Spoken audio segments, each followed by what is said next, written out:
child is born. We're given a son. Those of us that have children, those of us who were all children, newborns at one point in time, it's like got everybody now in the room, right?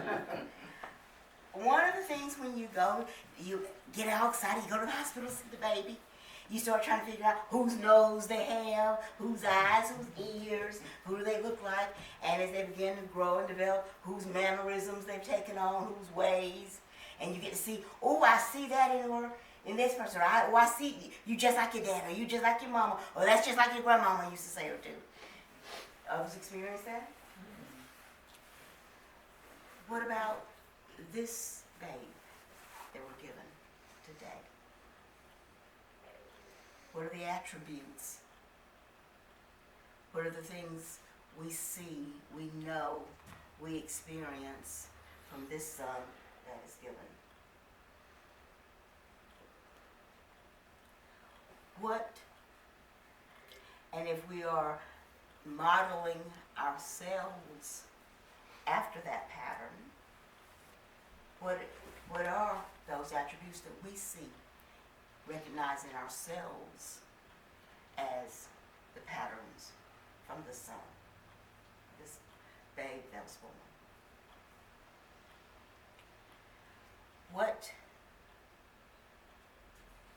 can you sit back and think about in your own life and in your own day, your own week, that has been something that you would say would be your Christ image, your Christ-like actions that you've experienced? Gloria read in the daily word for today.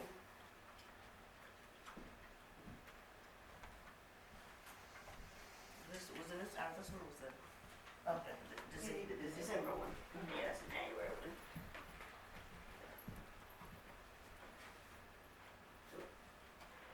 Somewhere in there it's here. Yeah, there it is. Okay. Well, Linda, I feel one of the Christ attributes that I think that I show more than anything is love. Love. That's what our song says. Love, love. The gospel in one word is love. It's the song we just sang. Yeah, no matter what they do. The fruit of the Spirit is love, joy, peace, patience, kindness, generosity, faithfulness. Galatians 5:22. So when we're being the person that, the energy, the soul that we are, how do we express that? How do we share that? How do we let our light so shine that men may see? From our actions. But where does some of all that start? Well, the baby Jesus, one thing I would say is that we and him are all the children of God. Yes, we are all children. His purpose was to reunify us with the Father. Mm-hmm. He said, the Father and I are one. You've seen me, you've seen him. Can we say that? That's tough. Yes. I can say it, but people won't believe it. That's called your action. Come on now. If we have the Christ mind, Romans says, let this mind be in you, who is also in Christ, who thought it not robbery to call himself equal with God. He said God and I are one. We get so trapped sometimes in being or thinking that I am Linda Faye Garrett, born August 20, 1959. Phoebe Putney, lived in East Albany, went to the University of Georgia. Da da da da da da da da da da. And we get to playing out that role in life. And we don't, sometimes don't even know, much less recognize or be the soul, the infinite, the eternal that we are. Christ's coming was to show us that we could be fully human and fully spirit. But one of our favorite, oh, that was Jesus. I tell you, yeah, that was Jesus. That wasn't me. But we say we're Christ-like. We are Christians, being as Christ. He is our teacher, our way sure.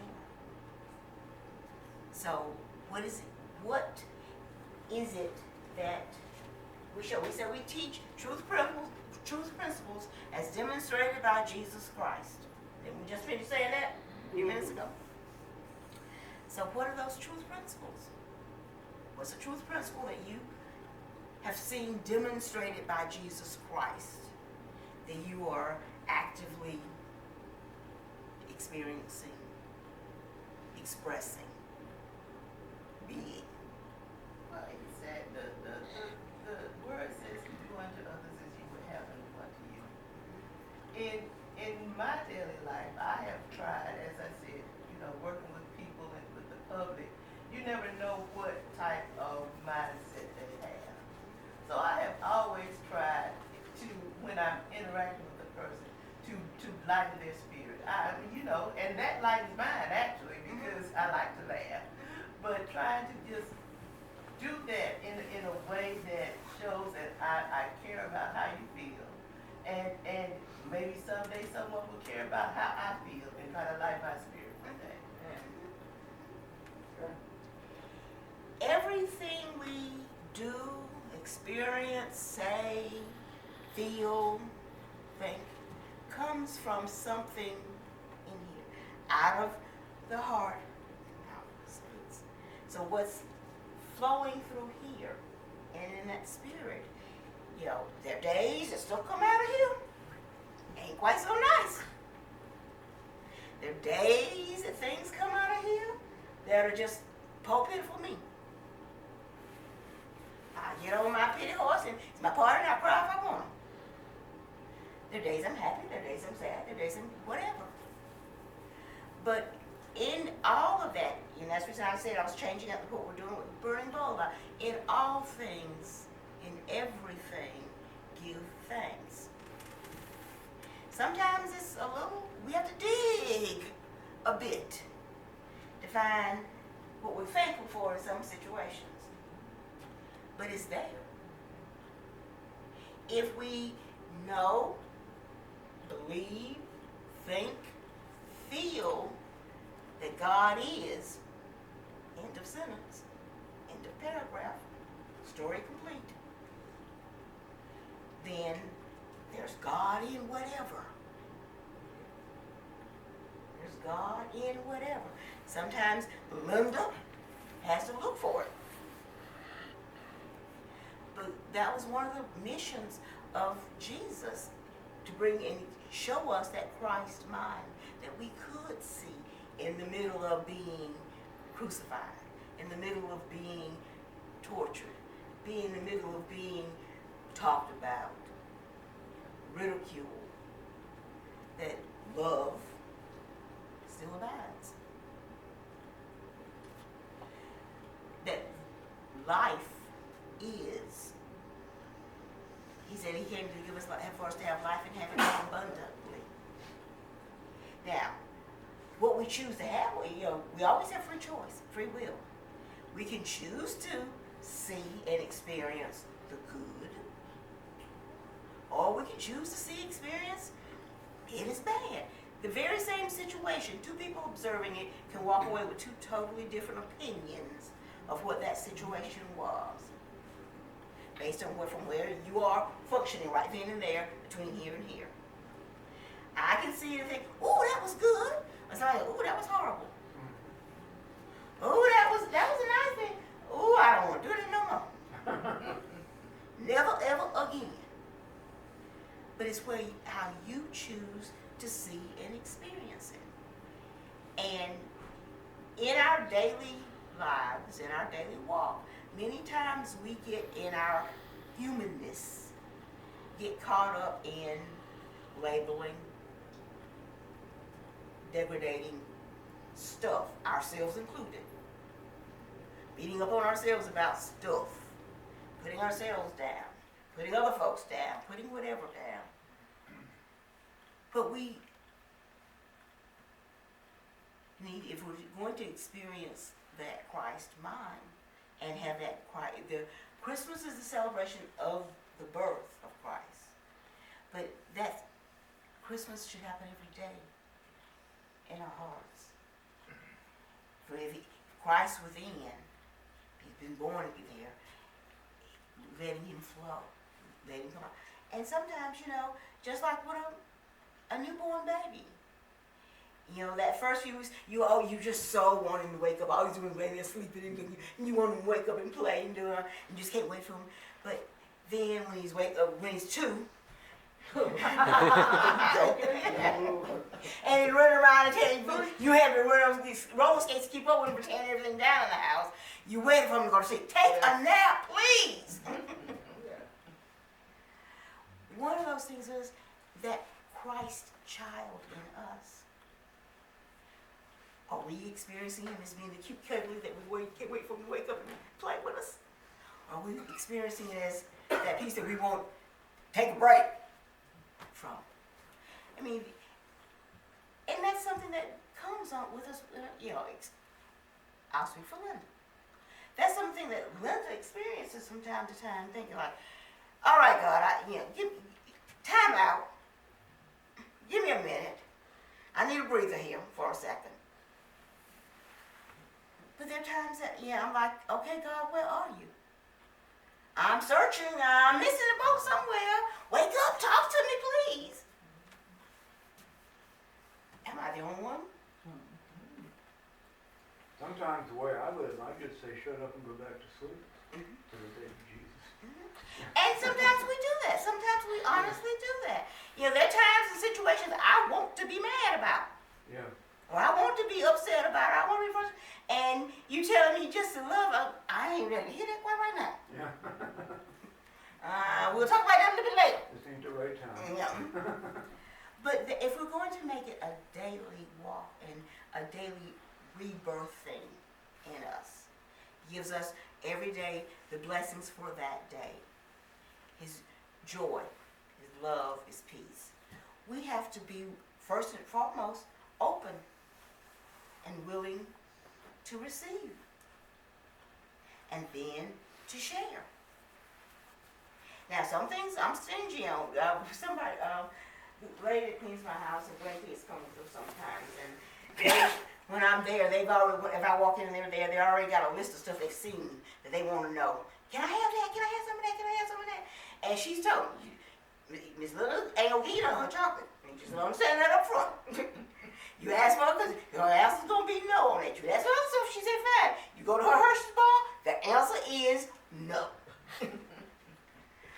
and they said, she said, I heard her tell them one day, if I'm going to get a piece, I'll sneak it before she get in. Because, that's one of those things, Linda, I keep my little reserved chocolate at the house for my hard times. And so I'm stingy with that. I don't necessarily share that. Other things? Oh yeah, go in the refrigerator, go in the freezer, get whatever out there, you ain't got to, that's the thing with vegetables in there, take them, cook them, eat them, do whatever. Don't mess with my little piece of chocolate. That's my hard time chocolate here. That's my, I'm upset, I need something to cool my down. But if I was acting in my true Christ mind, I know it's abundantly. And if that piece of chocolate is not going, if that piece of chocolate I go there and it's not there, I'm not going to die from that. I know where the store is that I bought that piece at. I can go get another piece. But that's sometimes, I don't always operate in that mindset. It says the Christ mind. What does that mean to you? What does Christ mind mean? Mind of acceptance. Mind of acceptance. Compassion. Compassion. Kindness. Kindness. Forgiveness. Forgiveness. Unity. Unity. Bliss. Bliss. Bliss.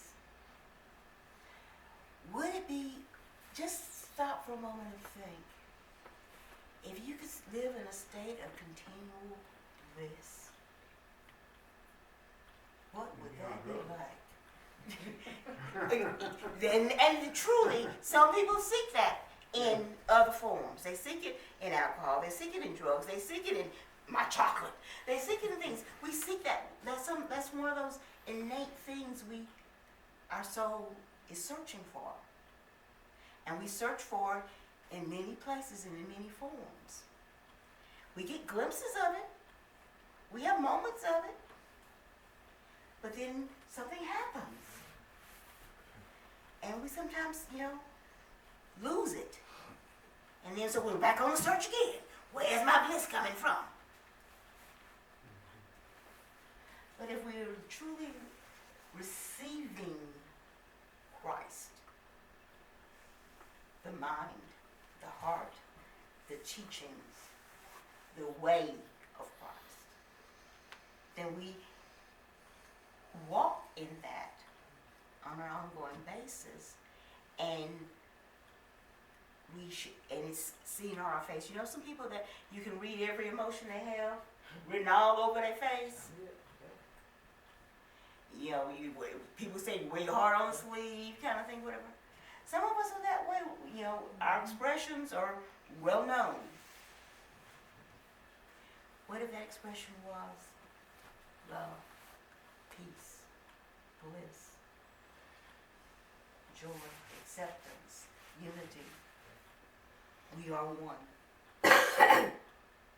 And if I'm saying I am one, if I truly, truly think that, when we did the part of the Lord's Prayer, our Father, every one of us has the same daddy. And so what characteristics do we have from our daddy that we're doing, and we're sharing, and we're experiencing? And Big Brother Jesus had to come by to remind us that, hey, you kind of went off way over here somewhere and you got lost in the woods. I'm bringing you back. Come on. Here's the light. Come this way. And this is how to get reunited, reunified with who you really are. And so if we truly believe that we are one, that God is the Father of us all, loves us all, cherishes us all, treasures us all, then when I'm in a situation, a circumstance, with someone else, someone else that we're not necessarily on one accord with, how do I, in my oneness with God, handle a situation if Deborah's oneness with God and my oneness are on opposite ends of the pole? And look at what I said, opposite ends of the pole. I didn't say different. I can be one. From here to here, this is all Linda's arms. It's however many feet will stretch out, not very far. But if I'm experiencing something as the raised eyebrow versus the curled little toe, they see themselves as totally different, but it's the same. So we just got to figure out what is the connection? Remember connect the dots? Mm-hmm. When you go into school, the connect the dot puzzles. Once you connected it all, you saw the whole picture, whatever it was. But otherwise, when you first flipped over that page, it was just a bunch of dots on a piece of paper. What it was supposed to be, you may or may not have an idea until you start drawing in the lines to connect the dots. And then once you saw them, you saw that very first dot you connected to the very last one. It made one picture. Christ is that connector for us. Connecting each of us into the one picture. The one wholeness. The one with God. So if I'm looking at Deborah and she looks really, really strange today to me, what she doing and saying just ain't registering with me. I've got to figure out that there may be a dot between me and her. That dot may be here, that dot may be here, that dot may be here. But as I pull them together, we can then string it together. We can figure out dot A to dot Z. And that's part of our mission as we're being the Christ, the light, is helping to see where those gaps are and helping fill those in. To help to see how this relates to this when in my Linda understanding don't get it. I may not get that piece of it, but Rosemary may have a piece of it that can help me say, oh, okay, I can buy that.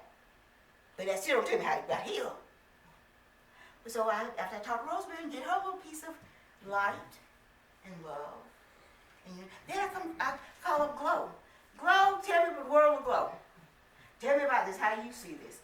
And as we put those together, that's why we're all here. That's why we're all working together today to make that oneness, that unity. We all are an expression of God.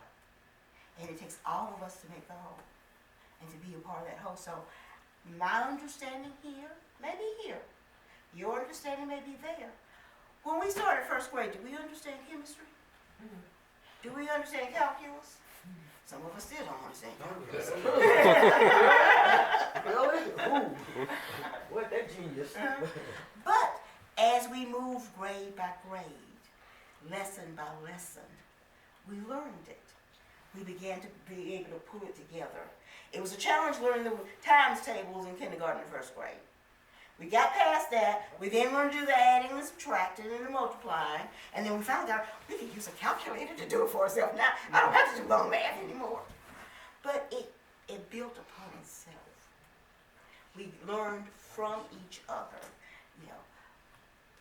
here a little, there a little, precept upon precept. So as you stand in front of me today, or sit in front of me today, as the expression of God known as, the expression of God known as Linda, can gain some light from this. If you were not here to help me, we wouldn't be connected. Every person, every experience in your life is there to share some light for you. And so that's what we see, and if nothing else, even those things that we call bad situations, they're there to shed some light for us.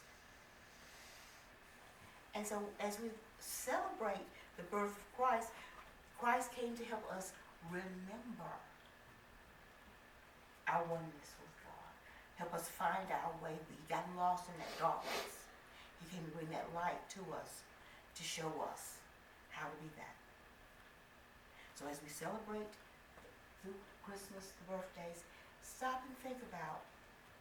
And it just as you find yourself in the middle of something, you may not be able to, you may be blowing your top, losing your cool. When you calm down, stop and think, okay, what was the light in that? What was the Christ mind in that situation? And in at that moment, Christ is born in you.